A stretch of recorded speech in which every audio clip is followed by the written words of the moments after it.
And thank you for such great attendance. And I see a lot of friends that have been with Audubon a long time. I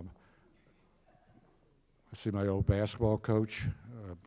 I see people I played tennis with 40 years ago, and it's great to see so many people here today. And this is an important meeting. It's following up our master plan meeting that we had several months ago, a number of months ago, and there was so much interest in tennis that we felt it was important not to rush it in, try to make a decision without really getting all the input we really need. And that's the purpose of these next couple public meetings, and we want to hear from you. We want to hear what you're thinking. I'm going to have Rebecca come. Is that correct? You first? I was going to ask everyone to Why don't you come up first and maybe talk a little bit about the strategy and how we want to go about it. Sure. Thanks. Good evening, everyone. Thank you all for coming. This is a great turnout for this public meeting. I'm Rebecca Dietz. I'm the Executive Vice President of Public Affairs for Audubon and their General Counsel. Public Affairs role tonight. I'm going to ask everyone at the table to introduce themselves. We have board members, commission members, and staff members. I'll start at this end with Will. Hi, I'm Will Jacobs, Nature Institute Board. Steve Marshall, Vice President, Managing Director of Town Facilities. Mark Ripple, Principal in Charge, SQ Dumas Ripple Architects. Ron Thorman, President CEO of the Audubon Nature Institute. I'm Sally Shushan. I'm on the Audubon Commission. Bruce Hofer, Audubon Commission.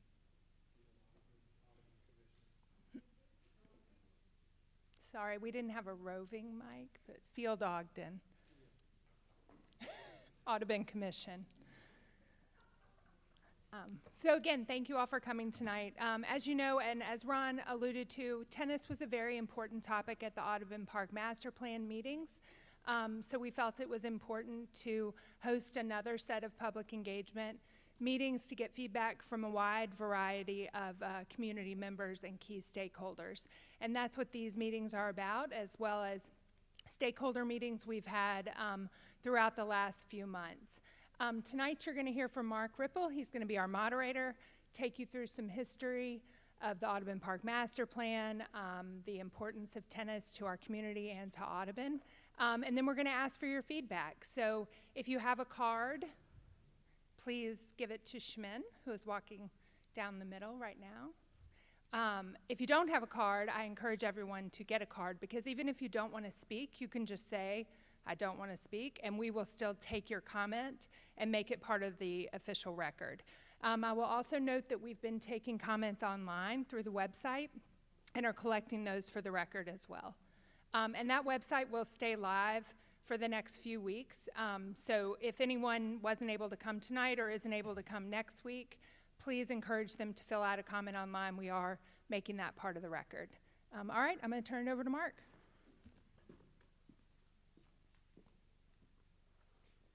Thank you. I also want to introduce my compadre, Amanda Rivera, with SQ Dumas Ripple Architects. She's worked with us for many years and was instrumental in putting together the Audubon Park Master Plan. I wanted a show of hands. How many of you were involved? This was I guess it started 18 months ago, but wrapped up last June. How many of you were involved in the master planning sessions? Okay, a couple of you, thanks. We went through, it was approximately a 6-month process. Started with asking questions, understanding what Audubon Institute can do for you, how we can do it better, and with the goal of consensus building, and that greatly influenced the master plan development. And as Rebecca had said, there were a couple key elements of that that were important enough that we committed when we wrapped up that effort in June of last year, that we said, let's follow up, because some of these require a deep dive.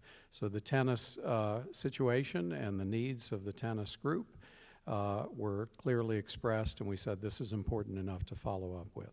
So that's what we're here tonight to do.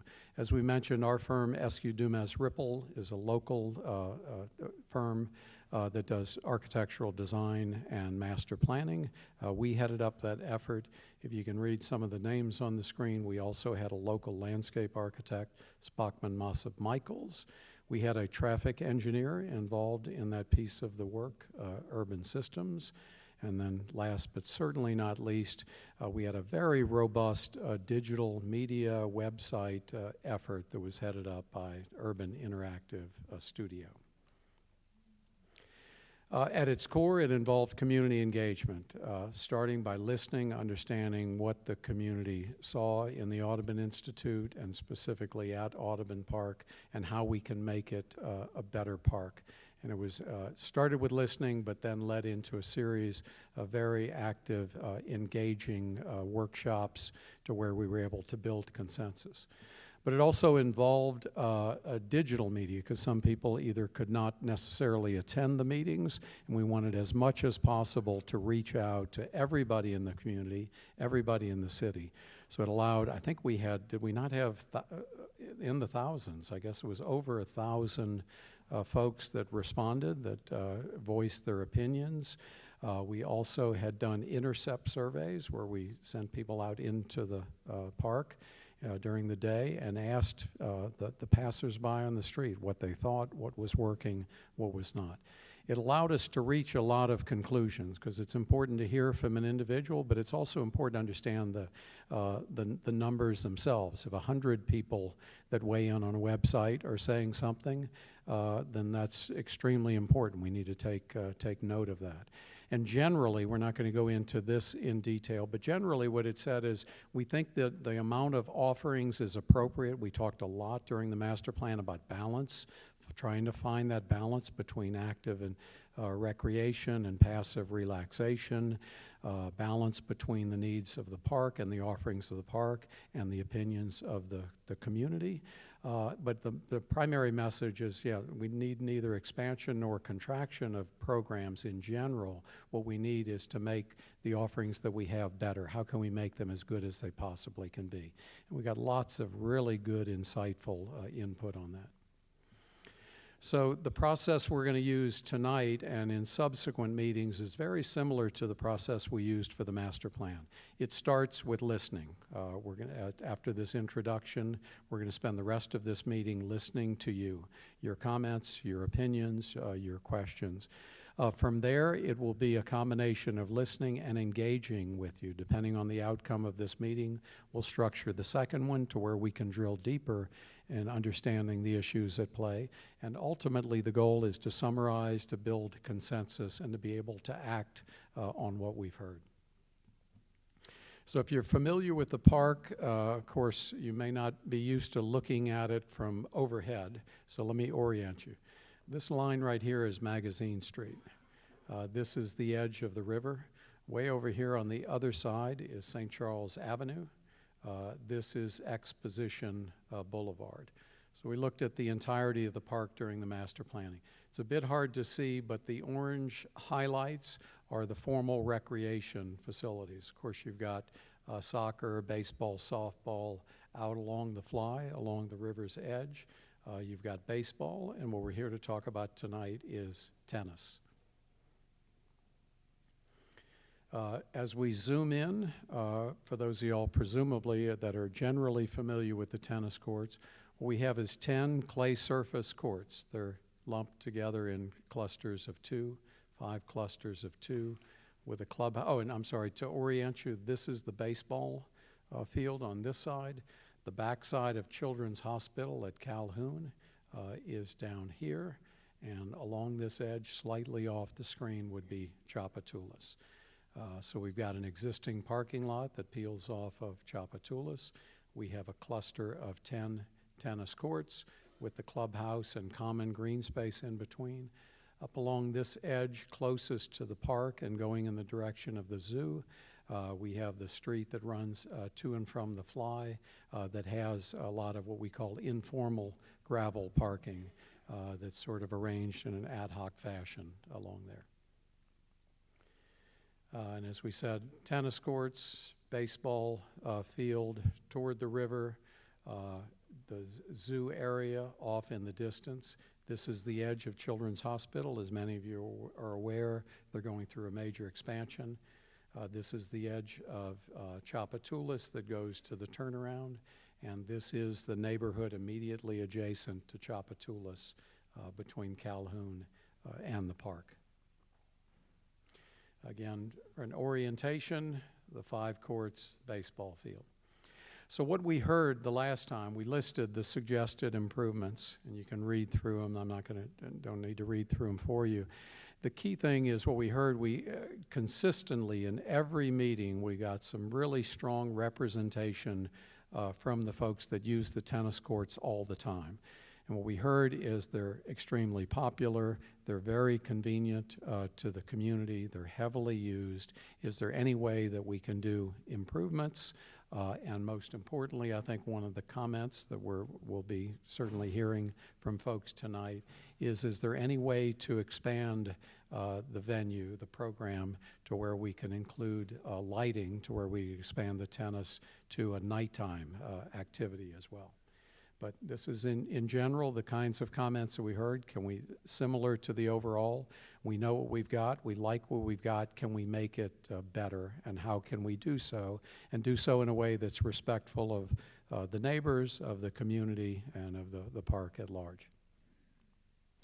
So with that, that's the overall to set this up. The next step is going to be to collect comments and to hear from folks. So just to let you know the rules of engagement, as we're saying, all comments are important. Please don't be afraid to say something that feels like it's totally off the wall. You don't have to say what the person in front of you just said. If you've got a strong feeling about something, we really sincerely want to hear it. We're going to limit it to 2 minutes per person. We've got a lot of folks. We still have other folks coming in the door. We don't want this to go over time, so please respect everybody that is waiting in line for something to say and hold it to the 2 minutes maximum. And as was mentioned previously, even if you're not comfortable standing up in front of a microphone, just send in your comment card. We'll read it and we'll take it into account. And all of the comments that are coming out of this meeting will be recorded and it'll be taken into consideration as we advance it. As we're saying, there is, as part of the website, there's ongoing status updates as to how this process is unfolding and the kinds of comments that we're getting from the community. So with that, we'll get started.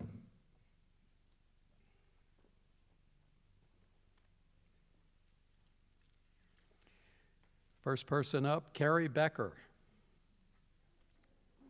All right. Hi, I'm Carrie Becker. I am a Orleans Parish homeowner and a life resident here in Orleans Parish.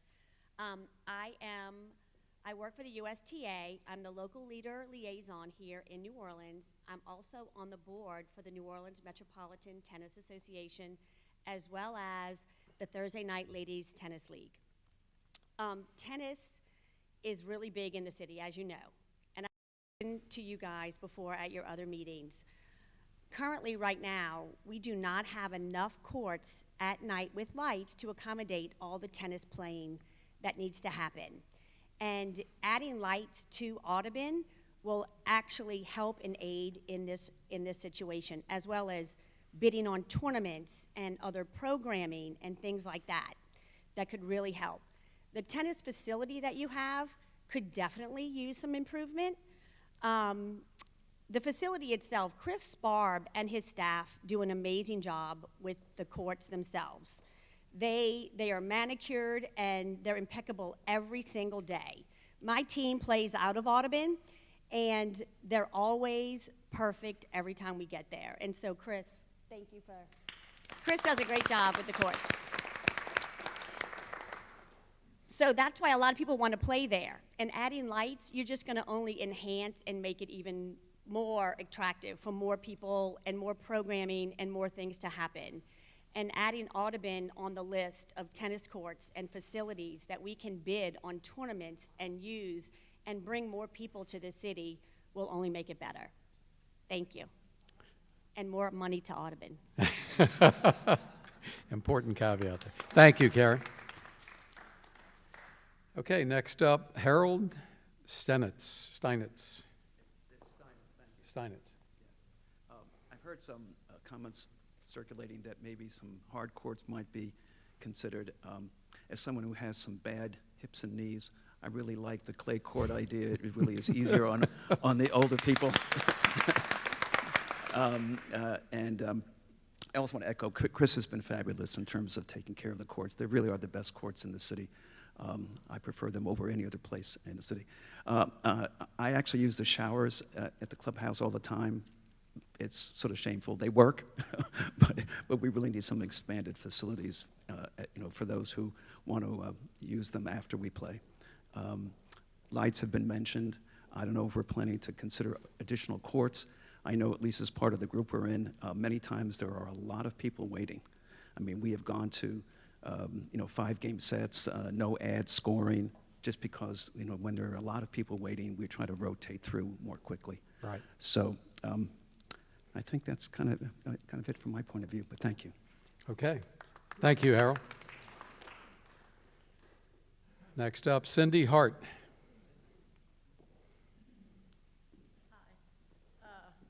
Cindy Hart from Jefferson Parish, but I love to play at Audubon.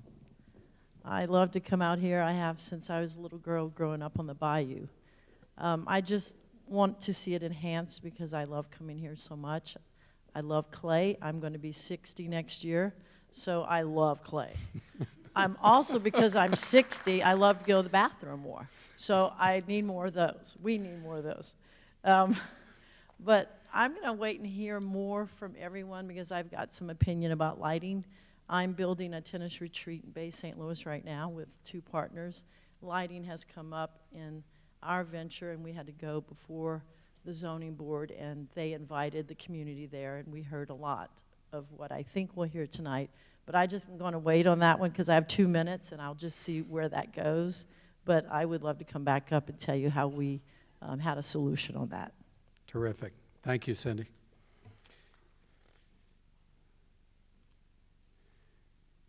Okay. Lewis Shepherd. Very small writing. I had to get my glasses on. First and foremost, I would request, as well as the others, please maintain and upgrade the existing 10 clay courts as clay courts. They can be used by all players, whereas hard courts are harder on the knees and less desirable for adult players. And I want to reiterate, Chris Barb has done a great job maintaining the courts. We could use additional funds to keep them up with the proper thickness of the granular material they needed. Because these 10 courts are used to capacity each and every morning, 7 days a week, and every weekday afternoon, if at all possible, consider adding additional courts. Again, upgrade the office and bathroom facilities, creating more of a tennis club environment like the golf club. The use of the tennis courts per acre of land is many times higher than that of the golf course.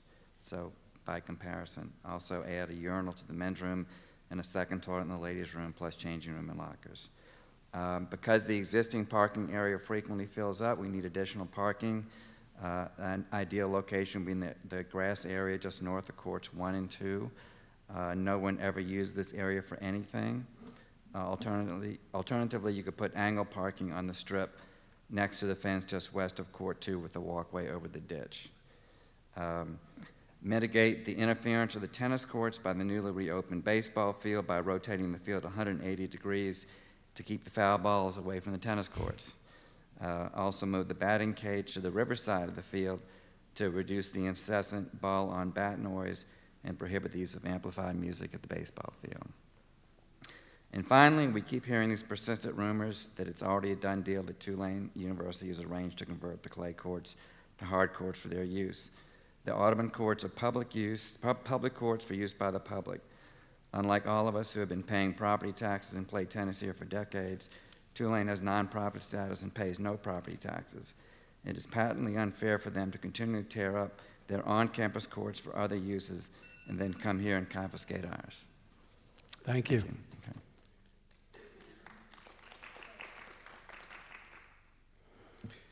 Okay, next up, Lee Isakson. Hello, I'm Lee Isakson. I think almost everybody here knows me. I really want to thank you all for doing this program for us. I am a very long-term member of the Audubon Tennis Club. I'm also a volunteer diver at the aquarium, and I love the Audubon Institute, and I think you all are doing great things for the city of New Orleans. most of what I wanted to say has already been said, but everybody who's a member of the Audubon Tennis Club, please raise your hand. So you get a feel for how important this is for the people here. So, yes, we love Tulane University. We realize they destroyed their tennis courts to build a football field. That was not what I would have done, but now they realize we have a great tennis team and no place for them to play. I would not be opposed to expanding by adding additional hard courts, but keeping the 10 existing Rubico. I think there's room to do that, and to build a larger clubhouse, and to put lights. So I guess those are my most important issues. I would love to hear from you guys a response on where you stand with Tulane University in your discussions, and whether there's a consideration of changing our Rubico courts to hard courts. Thank you, Lee. You want to? So I can quickly address that if it's a concern for more than just a few people. Audubon Tennis is a community tennis facility, so exclusive use by Tulane or anybody else is not conducive to a community tennis facility. Tulane is a community member, just like all of you are. So they are a stakeholder that we've spoken to about their needs for tennis, but no different than we're speaking to you tonight. Does that help? Okay. Okay, next up, Dennis Campbell.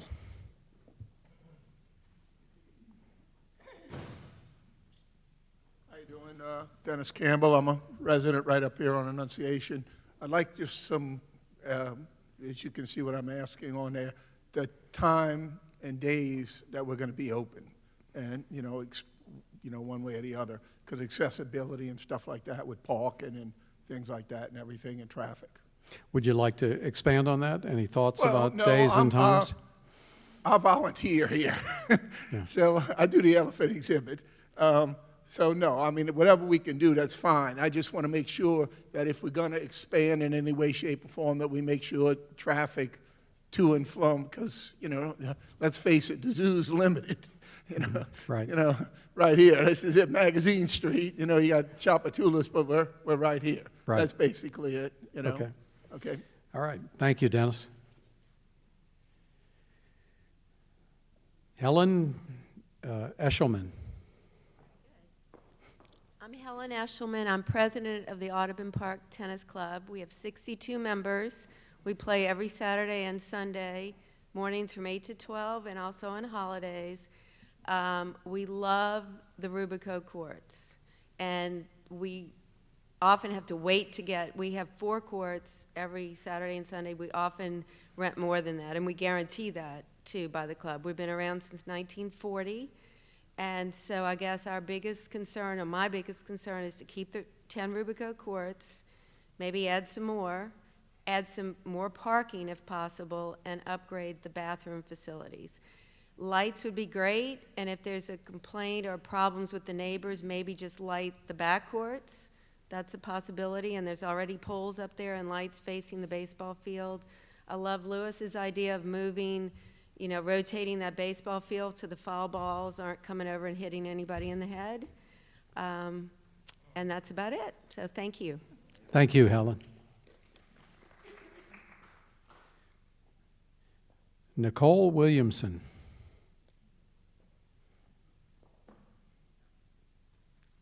Hi, I don't have too much to add to what everybody else has said, except for I'm a neighbor, so I live across the street and a block down.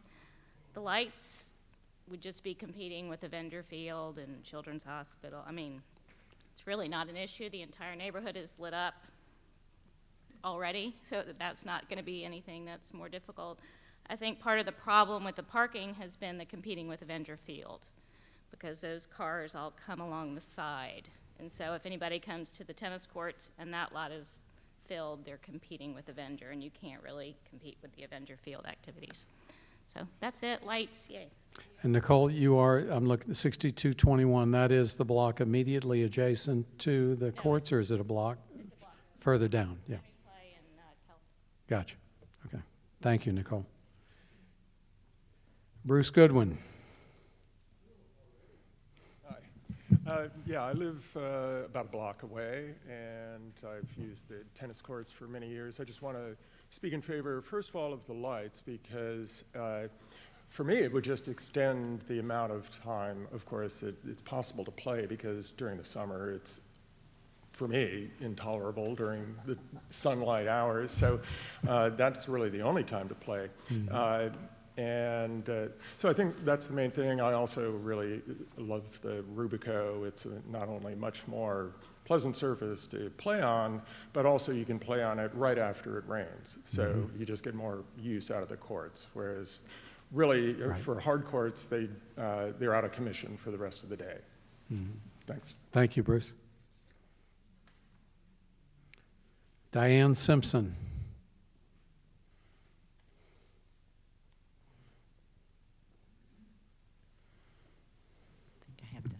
Hi, my name is Diane Simpson, and I am a former president of the Louisiana Tennis Association and currently still a member of the board. And I'm president of NOMATA, which is the Metropolitan Community Tennis Organization. I met with a few of you in a small group setting, and what everyone said about your facility is true. The courts are always impeccably done, and your organization is very friendly with the Metropolitan Tennis Community Association. We offer junior programming, and we have done some of our programming at your facility. I certainly would like to see improvements in your tennis facilities, but one of the things that I would like to see most of all is junior programming taking place at your facilities. And I think, I'm not used to speaking on microphones, so excuse me, but I think if we could work together with the Audubon Institute to come up with some, and the United States Tennis Association to come up with some junior programming, that would be a big asset. Economically, you could bring in more money for your tennis courts in revenues by hosting tournaments. If you add more tennis courts, you could also have more tennis teams using your facility for their tennis practice and their tennis matches. Right now, you're very limited because at 5 o'clock, or really at 4:30, it's dark, and the kids just get out of school at 3 o'clock, so it makes getting here, practicing, having their matches very difficult. And again, a thank you to Chris for always cooperating with us and having junior programming in the form of junior team tennis. Thank you. Thank you, Diane.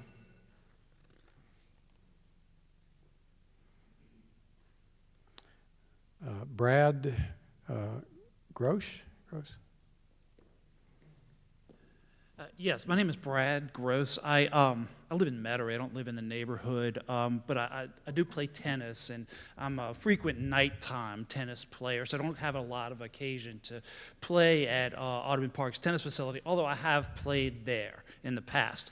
I had written down just a number of questions that I thought you may want to consider in connection with your upgrade process. And then just to go over them, and this is probably repetitive of what a lot of the folks here tonight have said, but as far as consider lighting, consider hours of operation, will there be a membership to the tennis club? What will fees be for, or court fees be to play at the tennis facility?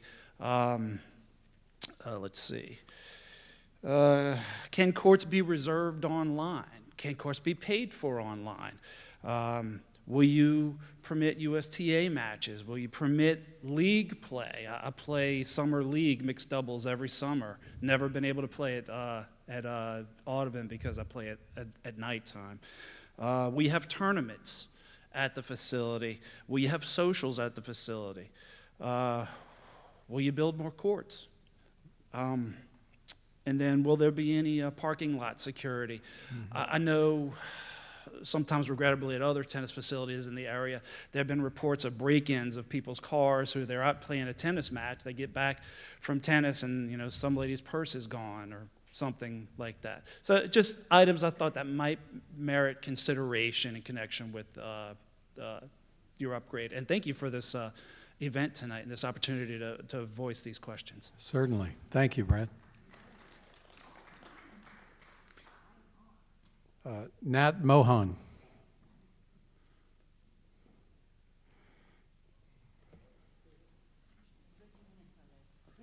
Minutes? That's not enough. First of all, I'm new to New Orleans. Been here about 2 years. And there has been nothing that has been so welcoming than Audubon Tennis folks. Talk about community.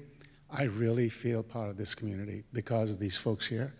And Chris and his upkeep of the courts. Just a fantastic place. I've returned from many years abroad, and I got to tell you, just a compliment, these are some of the best public or private courts that I've seen anywhere, and certainly the cheapest that I've played at in a long time. Lovely courts. Now, only 2 things to say. One is lights, for those of us who are still working. Love to play at nights, certainly in the summer. And 2, my knees are older than Harold's. So I prefer clay also. Thank you. Thank you, Nat.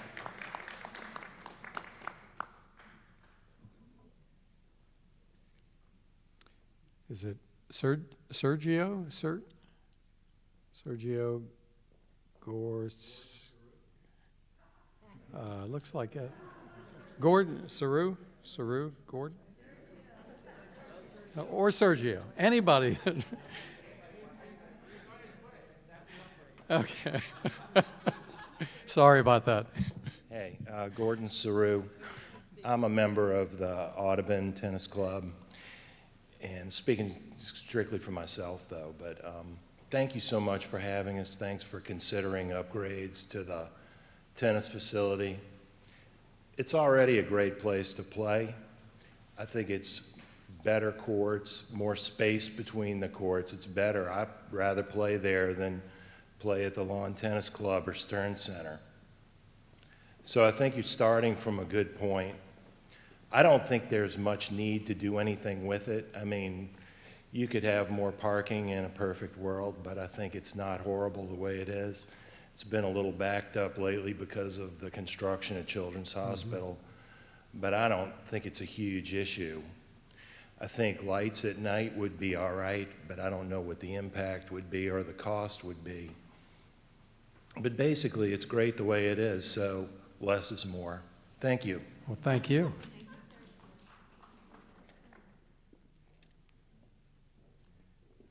Harish Sujan.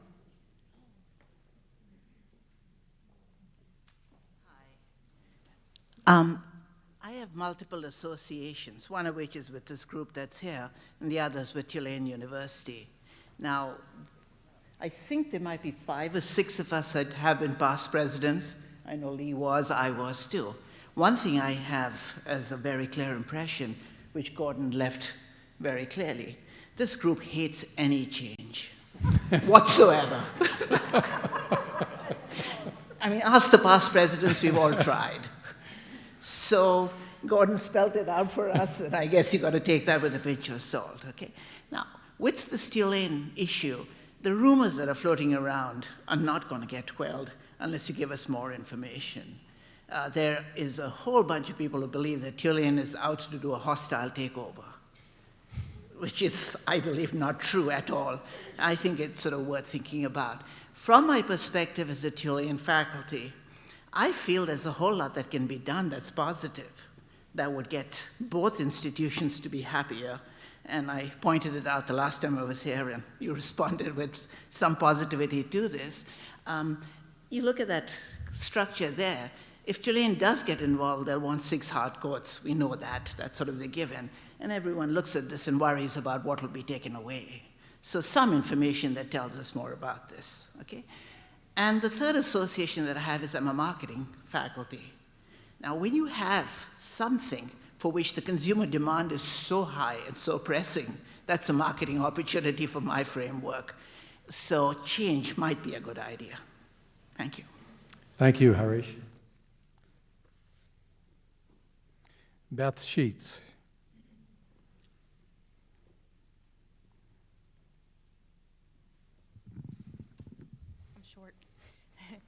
Hi, Beth Sheets. I'm a homeowner actually a few blocks away on Jenna Street, but unfortunately I don't really get to play here very often because I work during the day. The addition of lights would be a welcome change because it would allow me to get to use the courts that are just a few blocks away from my home. The addition of lights would also bring more people to the park, which in turn would mean more money coming into the park, which is a win for everyone. As for any complaints about lighting for tennis courts, they usually point down, not out like baseball field lights. Right. So they don't usually, extend out into the neighborhoods. So that's something to think about also. So, thank you, Beth. That's correct. Yeah, with lighting technology these days, it can be very easily controlled to where it minimizes the chances of lighting bleed outboard of where you want it. We also, as we were mentioning, we've already started getting comments from the online, through the website. I wanted to touch on some of them, but the themes are certainly consistent with everything that we've heard so far. One from Marios Malkoutas said, tennis courts unfortunately lack night lights. Competing tennis courts in New Orleans have night lights and extend their hours of operations by half a day, subsequently receive additional revenue, especially during weekdays. People are working and can only play during nighttime after the hours the facility closes. Mark Wagner strongly urged the committee to consider adding lighting to the facility along with upgraded clubhouse. Hard courts would be a nice addition as well. Blaine Lindsay, more courts that are fenced in, single, instead of 2 courts within a fence, or had some sort of barrier would get beginners to play more. Also, a state-of-the-art practice wall is always a benefit. Babe Ryan, I'm so glad to see ANI prioritizing tennis after hearing the community advocate for this, hearing the community advocate for this for many years. Although I plan to attend to express specific support for the tennis programming, discouraged that both public input sessions are held on the same day of the week, Tuesday, and the same time, 6 to 7. So that's a key point. One of the reasons we wanted to have digital input through the website is for folks whose schedules cannot allow them to participate in person. Dawn Talby said, I would suggest slight improvements to the clubhouse office area, as well as lighting for night play and shade during the summer. In addition, I would create or improve online access to reserving courts, court scheduling, available leagues, lessons, etc. Nicole made a compliment, said the courts are beautifully maintained, the staff wonderful. Certainly we heard that throughout the night. Many players would love to see lights for nighttime play. It would make the summer play much more bearable. And finally, some of the parking on the park side next to the courts reserved for the could be reserved for tennis courts, as it's always overtaken by children's construction workers during the week and Avenger Field activities on the weekend.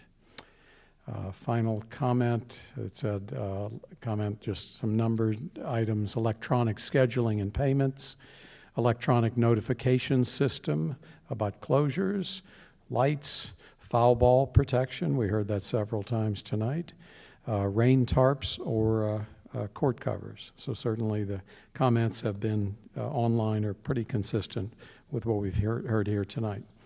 Unless there are any further questions, I'll turn it over to Ron. Yeah, let me make a couple of comments. First of all, thank you all for coming. This is really important. We've heard from you individually at different times, but not collectively, and you have overwhelmed us, I think, with a support what you want and how you want it, and y'all did a great job, so thank you for doing that. It's important you come to the next meeting also, though, because the next meeting, there'll be a breakout session. We're going to get in more detail, exactly what people are thinking. We may have sketches. We may get a little further into the project, and the hope at the end of the day, we'll go back to the commission with a recommendation of what we do with tennis. So don't just come this one time. You guys stay active with it. You've done a great job so far. You need to continue to do that. I do want to comment, because the Tulane University things come up a couple times, and we can tell you exactly what's going on. We met with anybody that would meet with us. Loyola University's met with us, their tennis team. Carrollton Boosters met with us. The neighborhood association, that's an important meeting. Several people from the neighborhood talked about it, but reason there's not lights on it right now, Brian Kaplan years ago came to us and said, can we put lights up there? And the neighborhood objected. So if we could do it the right way without impacting the neighborhood, but there will be those that may say they don't want it.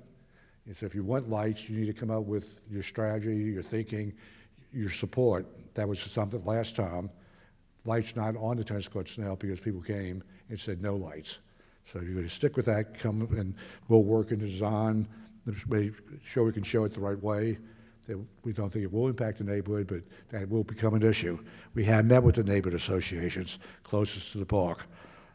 We have met with New Orleans Department of NORD about kids playing tennis. How can we get programs together? How can we work with them?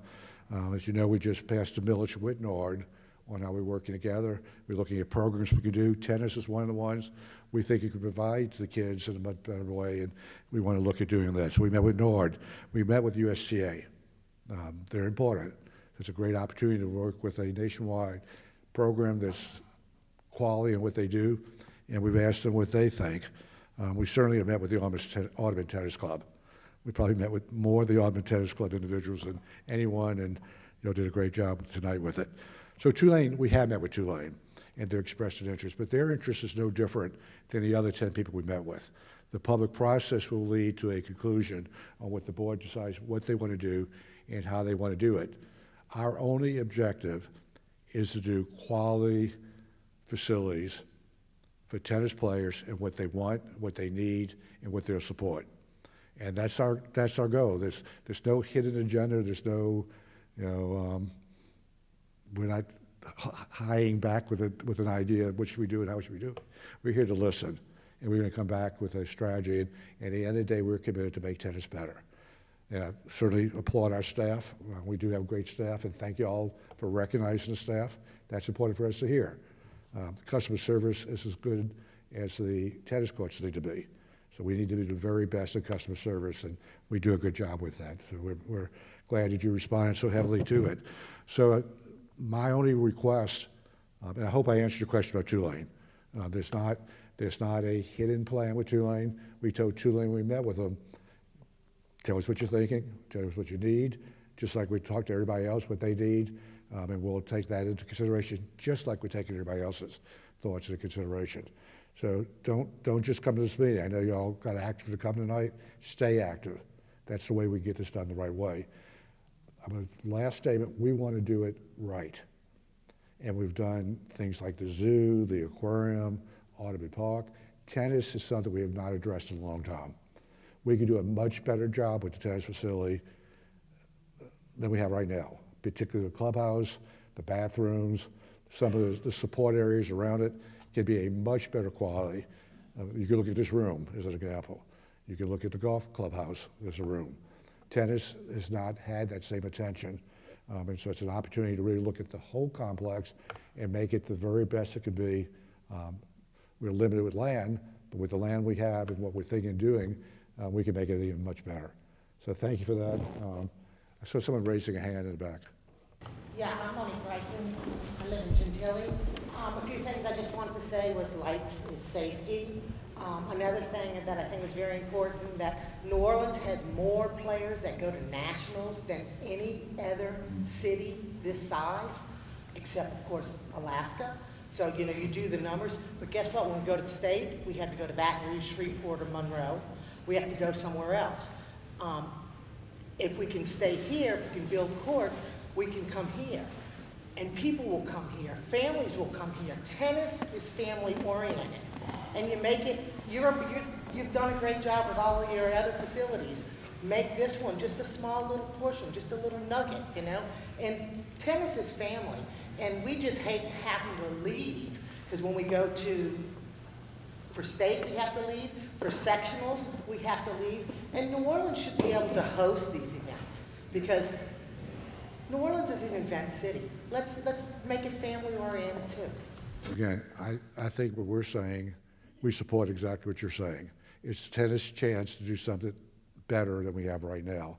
And we understand what you're asking for. keep coming to these public meetings, keep commenting online. Rebecca Dietz is the facilitator, meeting with different groups. If you want to come meet and talk to Rebecca, she's available. We have our architecture team looking at it. You know, when the process comes and you share your thoughts, that's tremendous value. So thank you very much, and let me turn it back to you to close the meeting up.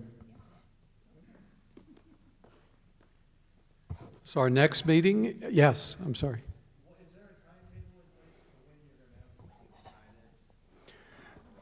No, there's not a timetable for that. The timetable, we are scheduled for next Tuesday here at 7 o'clock for the follow-up meeting. Now that we have I'm sorry, at 6 o'clock, thank you. The same format as this one? It'll be a different format. As we said, this first step was to listen. The second is to listen and engage. Now we have a good sense of the number of folks, and as Ron had said, hopefully everybody shows up, and bring your friends, bring your neighbors. It'll be much more into smaller groups where we can dive down more specifically about what is possible. So it'll be a little bit less formal and a little bit more engaging. Next week, same place, same time. And again, thank you so much for your participation. Please spread the word with your friends, family, and community to join us again next Tuesday. Thanks so much.